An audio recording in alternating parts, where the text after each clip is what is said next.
Shoot করছিলাম তখন তো অলরেডি বুবলি আপু প্রেগন্যান্ট ছিল। হ্যাঁ, বুবলি আপুর সাথে আমার বেশ কয়েকটা কাজই করা হয়েছে। বুবলি আপু মানুষ হিসেবে অসাধারণ, ধীরে সুস্থে কথা বলে। বুবলি আপু অনেক ফ্রেন্ডলি। আমরা যতক্ষণ একসাথে থাকতাম খুবই ফান করতাম। এটা তো যার যার ব্যক্তিগত ব্যাপার। একজন শিক্ষিত মানুষ কখনোই এটা চাবে না যে আরেকজনের ব্যক্তিগত ব্যাপার নিয়ে। বুবলি আপুর সন্তানের সাথে আপনার দেখা হয়েছে? না, এখনো দেখা হয়নি।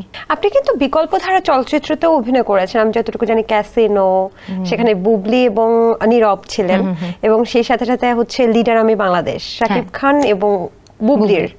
সো দুখানে বুবলি হচ্ছে কমন পড়ে গেছে। হ্যাঁ, বুবলি আপুর সাথে আমার বেশ কয়েকটা কাজই করা হয়েছে। একটু জানতে চাচ্ছি, এই যে বুবলি আপুর সাথে কাজের অভিজ্ঞতাটা কেমন ছিল আপনার, বা কোনো মজার ঘটনা ঘটেছিল? না, বুবলি আপু মানুষ হিসেবে অসাধারণ আমি বলবো। সে খুবই মানে অনেক ধীরে সুস্থে কথা বলে। হ্যাঁ, এবং সে খুব ফ্রেন্ডলি।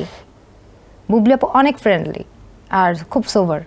আচ্ছা, মানে ওনার সাথে না মিশা পর্যন্ত আসলে বোঝা যাবে না ব্যাপারটা, কিন্তু উনি মানুষ হিসেবে আমি যতটুকু দেখেছি উনি খুব ভালো। দেখেছেন, কিন্তু শুটিং টাইমে কোনো মজার অভিজ্ঞতা হয়নি? না, মজার অভিজ্ঞতা ওই যে আসলে শুটিং টাইমে তো দেখা যেত যে আমরা হয়তো সিন করার সময় সিন করছি, তারপরে যে যার রুমে চলে যেতাম। কোনো উপদেশ? বুবলি আপুর সাথে আমার আরেকটা কাজও তো করা হয়েছে। আরেকটা কাজ কোনটা করেছেন? বুবলি আপুর সাথে আমি আরেকটা কাজ করেছি হচ্ছে প্রহেলিকা, চয়নিকা চৌধুরীর। এতগুলো কাজ করে কোনো মজার অভিজ্ঞতা হয়নি?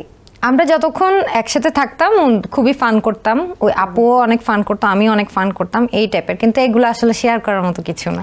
এটাই বুঝছিলাম যে আপনি শেয়ার করছেন না। আপনি যখন লিডার আমি বাংলাদেশে ছিলেন বা কাজ করতেন, সেই সময় শুটিং টাইমে শাকিব খানের সাথেও কাজ করার সুযোগ হয়েছে আপনার।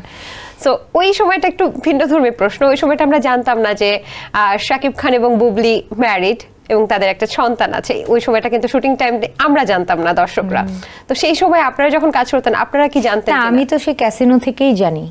ক্যাসিনো থেকেই জানতেন? হ্যাঁ, ক্যাসিনোতে যখন শুট করছিলাম তখন তো অলরেডি বুবলি আপু প্রেগন্যান্ট ছিল। আচ্ছা, হ্যাঁ, তো তখন থেকেই তো জানি।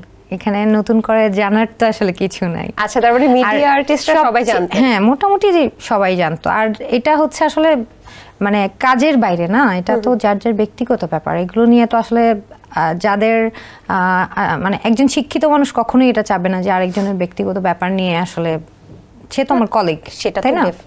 ডেফিনেটলি। হ্যাঁ, আচ্ছা, বিষয়টা ইন্টারেস্টিং। তবে আপনারা যেহেতু পাবলিক ফিগার, আপনাদের সম্পর্কে আসলে আমাদের জানার আগ্রহটা অনেক বেশি থাকে। আর নায়ক নায়িকারা কি করছে, কি খাচ্ছে, সেটা নিয়েই তো আসলে আমাদের জানার আগ্রহ থাকার কথা, তাই না?